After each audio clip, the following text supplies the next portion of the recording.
How is Arknights still alive 6 years later by Poagon? Honestly, that's an interesting question. How has this game survived for so long? And what is keeping players so addicted to it? And is this going to become part of my new addiction? Zone Zero, We shall see. Honkai Star Rail, and Love in Deep Space. These are some of the names of the most dominating games in the space of gacha right now, racking in hundreds of thousands of fans and millions in dollars every single month. Yes, you heard me, months. This industry makes a lot. I'm not going to lie to y'all. Holy shit, Pokemon TCG? You know what? Yeah, that doesn't surprise me. I don't know how old this video is. Let me check. 3 weeks ago? Okay, yeah, that doesn't surprise me. Like, yeah, that doesn't surprise me. It's Pokemon, dude. I have this game, barely play it. Naruto Mobile, this is China only. I think if this was here, I would play it. It's Naruto, dude. Why not? I've never tried FGO either. Let's get into video. Sorry, Of sorry. money. Let's get into And video. they achieve this through various aspects, such as having a attractive art style to draw in new people, having fun combating gameplay, and so on. And also having hot characters in their game that helps them out That's a a lot. big That's a big W, reason of as to why they course, grow yeah. so much. So when you're top dog, other games believe that they have to follow in a similar style as you in order to succeed. It feels as if most games need to have that Genshin Impact anime look in order to succeed nowadays, or at the very least be an open world gacha game. One of the biggest examples of transforming your game to look like Genshin is Dungeon Fighter Online, and oh boy. It went from looking so unique and so cool to looking like, well, Genshin Impact 2. It feels as if most developers have this idea that they need to Genshify their games in order to succeed. So when you hear something outlandish like a tower defense game and gacha combined, you may See, I think I'm understanding already, though. The fact that this game would last so long is because they stuck to their own thing, right? Like, that would make sense. Their story, their lore, and they stuck to this method of tower defense. And a lot of people do like tower defense games, and a lot of gamers are mobile gamers. You wouldn't think that a lot of gamers would be mobile gamers, but that's like they're a large part of the gamer think it's a faction. recipe for disaster. Faction. It may Why do I not use that last word? long and may get end of service soon. But here we are about 6 years later, and Arknights managed to defy expectations every 6-year-old single game, bro. time. I keep It's talking about very 7. well alive and growing. And it's doing so well that they finally have the funds to make their own 3D action game, Enfield, which is on its way soon. And you also know you succeeded when you made an anime with already 3 seasons out. Guys, we got 3 seasons of Arknights anime before GTA 6. That's kind of crazy. Now, this, I think I like what they're doing. It kind of just also reminds me of what Hoyo is doing, right? They have a turn-based game. They have an open world game. They're also making another open world game. I forget the name of it, but it looked pretty cool actually. It looked pretty dark and gritty. But like having a world with so much lore, having multiple games that like expand within that lore is always just going to be a good idea. I can just think of like League of Legends, right? Like they went from League to fucking Arcane. They could drop an MMORPG, which they are working on with all the lore they have. Like I think like that always makes like a game feel better. And then now the community has 2 ways to play. If they want to play tower defense, they can play tower defense. If they want to throw punches and kicks and use abilities and get dopamine max with all the colors and flashings on the screen, they get that. So I think like this is honestly just a W. So how the hell is Arknights still popular and growing? And no, it's not just because they have beautiful women in their game, but that doesn't necessarily That's a hurt good- its oh case my God. either. So one of the biggest reasons as to why Arknights go. is doing so well is because of ease of access. The game is not that big when compared to the other gacha games. In fact, it's like one of the only gacha games that can go on my phone at the moment, because every single game nowadays needs to have at least 15,000 gigabytes in Yeah, why is this so funny? I just was attempting to get on Wuthering Waves to buy some pulls for like the stream today. And it was like 48 gigs. And I was like, I'm not gonna download 48 gigs on my phone just so I can like quick buy shit. Like just doesn't feel like it's worth. But like Chaos Zero Nightmare, I like that on my phone. And it feels good playing it on the phone as well. And so does Arknights. Arknights feels really good playing it on the phone. I know some mobile gamers, they can play all these games and like because I was playing Where Winds Meet on mobile. I didn't like it. I like being in full control of my keybinds and all that stuff. But I know some people, they don't mind. They actually be cooking on it. order to be able to be played on your phone. So if people are able to get over that initial gap of storage and hardware, then it's easier to adopt. Not only that, but Arknights is so simplistic that you never have to expect some kind of big, grand update like every other single game does. No crazy 3D models in this game, just peak artwork, gameplay, and chibis for battling. And while it's not everyone's cup of tea initially, including myself, the charm of the chibis kind of grow on you after a bit. I learned to love it. It's okay. It's not a big problem. I know that it's not really beautiful or really in-depth like all your other 3D gacha games out there, but I don't think this is that bad though, right? Like, I don't think this is that bad looking. Like, it's at the end of the day, this is a mobile game, right? And I know there's other mobile games that look crazy, but this is a tower defense mobile game, right? And I mean, a tower defense 3D game would probably be interesting, but I feel like that would be insane, right? Maybe. Is there any 3D tower defense games? We're gonna look it up. So after looking it up, this is what we have: Orcs Must Die, which I've played Orcs Must Die before, actually. Never heard of Sanctum 2, never heard of Dungeon Defenders or the Rift Breaker, but this is like a third-person action tower defense game where I guess, yeah, because you're using the traps and stuff. But like, if they made a game like this as a gotcha, where you pulled for characters that you could play as or have them stationed and man things, and you're like, yeah, but that how would that work with story? Would that be fun? I'm gonna think about that later. Let's get back to the video. I still like them, I think they're really cute. It's really hard to find these guys annoying when they're able to roam about in their base, and it's pretty cute actually, I like it a lot. And if anyone from Hypergriff is watching my video, first off, crazy, thank you, I appreciate it. But also, I would love for an official PC port of Arknights. I hate using emulators, I don't like them at all, so if Yeah, we get something that can run that's smoothly on my valid. computer, that'd be great. Now, when it comes to I'm not gonna lie to you, that would be valid. I think these games that are so massively popular, they should just make a PC port. Because if someone's willing to play it on their phone and their PC, the amount of money you probably could extract for them would be insane. gameplay, Arknights follows a nifty, simple plan. Simplicity first, complexity later. While other games bombard you with so many mechanics and gameplay aspects like parrying and dodging, quick dodging and all that stuff, or even just polluting your screen with all different kinds of damage numbers and effects, I love ZZZ, but goddamn, it's a lot of numbers. Bro, that's dopamine maxing. That's dopamine maxing. I'm gonna be fair. Dodging and parrying, if you play other 3D action 3D games, that would probably not be an issue for you. But I do like when the game just lets you, it starts you off simple, it lets you play and then starts teaching you shit. Cause I will say that it sucks for like the first hour of every gotcha game, you're pretty much doing tutorials, right? And like everything's like, stop here, click this, stop here, read this. And we know that's to like teach people to play, of course. So it's not bad, but it's like it is a little much. Like you could find a better way to like let me in on that. Popping on my screen too much, or giving you the dreaded artifacts, disk drives, you have to get substats, Yeah, critical bro. damage That shit is percent, annoying. I'm crit not gonna lie. rate increase, all those things. I hate it. It's just headache inducing, honestly. Arknights does one simple thing: raise your units, plop them down on a tile, and they go to work. That's it. There are no artifacts in Arknights. Just level up your units, their skills, and you'll get so much value out of them ASAP. The game is simple. Simply kill the enemy soldiers before they hit your endpoint, and that's it. You're done. But as you keep playing, you start learning about the complexities of Arknights as you go. Yeah, of course the first few levels are easy peasy, but once you fight And the thing I would say is like, do you guys like weapon banners, or do you think the character should just come with the weapon already?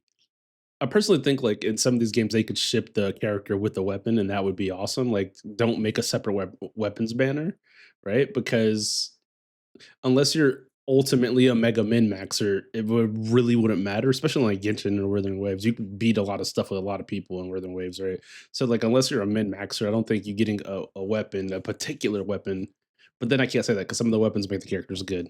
big ass So I can't Patriot even for say the that. first time ever without a guide, that guy is going to rock you. And there's a nice steady climb of you as a player getting better and better as you keep going. Some gimmicks or strats that you may have to overcome or learn in the past may return for later stages, and once you learn how to handle it, it'll feel great. You got a melee unit, pretty throw dope. them down to block enemies before they get to your endpoint. For range units, they go up on elevated tiles and they shoot enemies from afar. Healers, well, I mean, come on, they heal your team. What did you expect, for them to actually attack your enemies?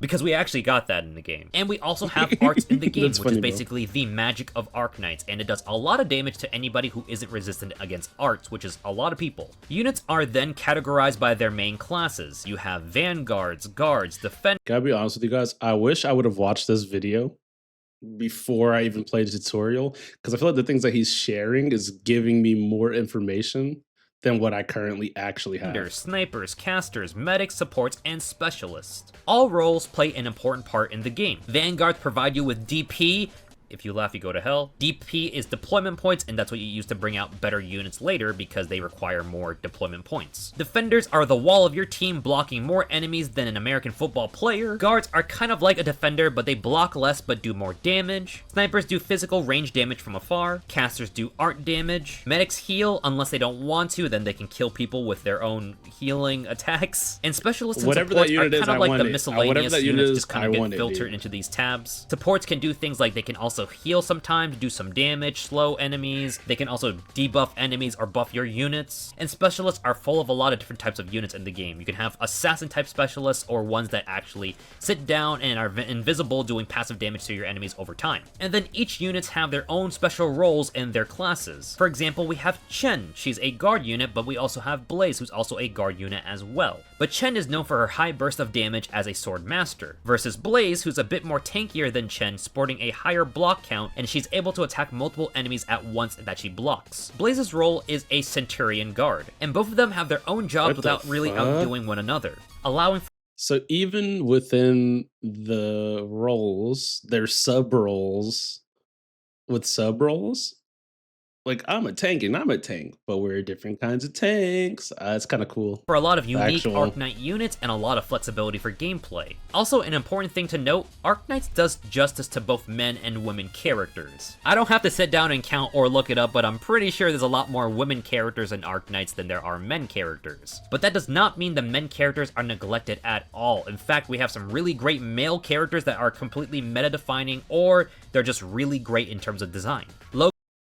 Damn, I tried to pause on those characters because I was trying to see if they were like, remember them so I could see if they're in my shop Logos later. is up there as one of my favorite male characters, and Thorns is literally quite me. Another appealing part about Arknights is the fact that while me and Thorn are related, bro. We both got long hair, you know what I'm saying? We both have, me and Thorn we're twinning, okay, bro? Calm down. games let you bring at most maybe 3 or 4 units of play in a battle, you can bring up to 12 units for most levels in the game. And 12 units leave a lot of flexibility and strategy for you to play with. You can clear multiple stages in different ways, and could you pick the absolute most broken units and get through the game faster that way? Yeah, you could. But that one feeling that comes when you're able to build your own team full of your favorite units and you're able to clear stages, that is one of the most satisfying feelings. No, bro. I want to pick the most broken units in the game and clear, bro. I just want to get the most broken units and clear, bro. So I could be, look, guys, I did it. No effort, bro. I'm just that good.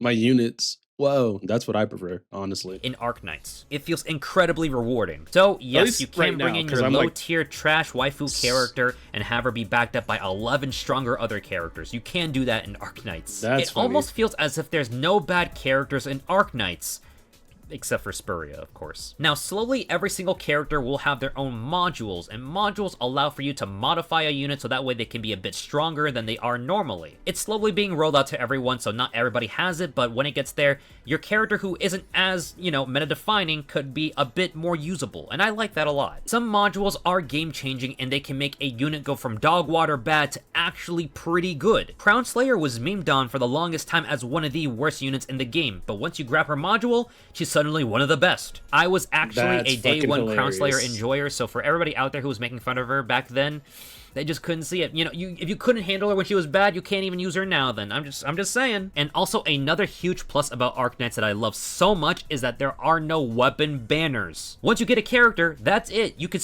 I'm not gonna lie, I think more games, this character looks cool as shit. Ulpinus. I know that somebody in chat yesterday said that this is one of their favorite characters. He's an Agar, as Agar's first Abyssal Hunter. Okay, I gotta get this guy. He's from Agar, you know what I'm saying? Like my boy Thorn, feel me? Like my boy Thorn, feel me? This shit is dope. The no weapon banner, I just mentioned that earlier. I think that's probably because I did hear it from this. Start playing with them right away as soon as you raise their level up and skills, thus saving you a bit of pull currency. In my humble opinion, if Arknights is able to rack in millions in dollars without having to have a weapon gacha, then do we really need weapon gachas in other games? Probably not, dude. But then again, that's how other games make even more money than Arknights, so what do I know, I guess. Now, the question is, are the rates in Arknights any better than other gacha games?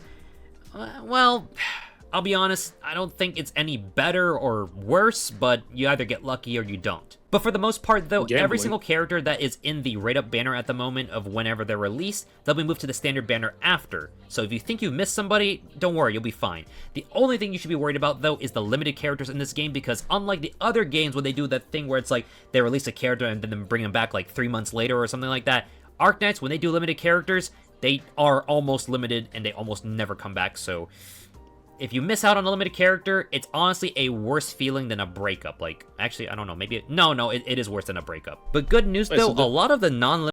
So does that mean that I can't get the limited characters if I'm starting the game this late?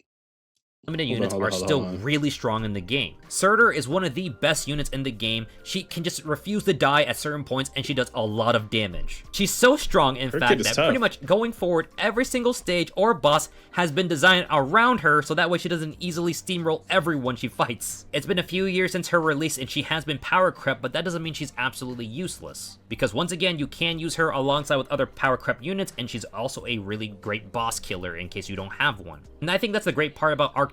Yes, there is power creep in the game, but old units are still pretty much relevant because they can still be pretty good. Also, you only ever need just one copy of a unit. You don't have to worry about mindscapes or constellations or whatever the hell they call it in Honkai Star Rail. If you have other copies of a unit, at most they just kind of raise their stats up a little bit or so. It's not completely game changing. So it can be easier on the wall. So that means like if you want your favorite character to be as max as possible, you can go for it, which is cool. Again, this game does give you a lot of freedom.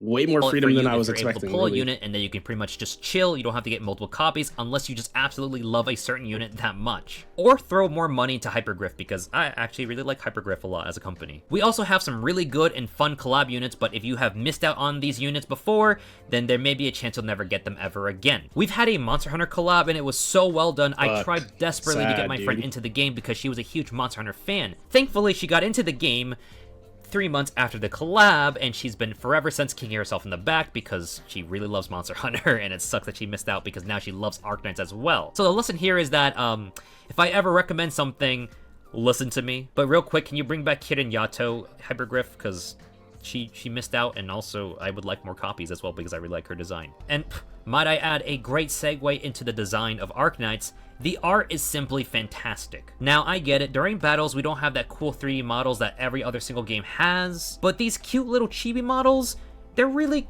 well designed. I like them a lot. I like how they're able to transpose a lot of the design aspects into the smaller versions in the chibi battling forms. But outside of battle, we have really amazing art of characters. Without a doubt, Arknights art is one of the best out there, especially when the game is a great celebration of different artists coming together. Character designs are really nice, colors as well, insert other art terms here. This really just makes me excited to play Infield, because if this guy can tell us about the game, if Kogan can tell us about this game in this detail, and that it's like this amazing, right?